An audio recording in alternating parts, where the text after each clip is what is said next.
अफराद को सबूताज करने की कोशिशें मुस्तरद करते हुए तहरीक इंसाफ ने फैसला किया है कि अदालती हुक्म मानते हुए इंतखाबात के फ्रेमवर्क पर हुकूमत से बातचीत जारी रहेगी। PTI रहनुमा फवाद चौधरी का ट्वीट लिखा कि मंगल को हतमी एजेंडे पर बात होगी। ये नहीं हो सकता कि आइन को रद्दी का टुकड़ा समझें और हम खामोश बैठ जाएं। हवाए नफ्स की है हुक्मरानी, लुटेरा कर रहा है पासबानी। बोल न्यूज के मार्केटिंग हेड आकाश राम ताहा लापता, तफ्तीशी इदारे जवाब देने से कासिर। अहले खाना परेशान, बेटे की जुदाई में माँ गम से निढाल। जो बच्चो हिंदू पर आए थे जो को पाकिस्तानी, मुखे मेहरबानी करे पंहिंजो आकाश वापस कयो।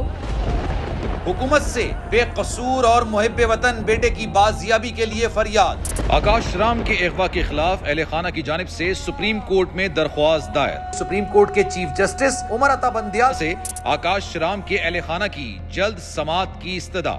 मुश्किल की इस घड़ी में आलमी मीडिया ने भी उठाई आवाज।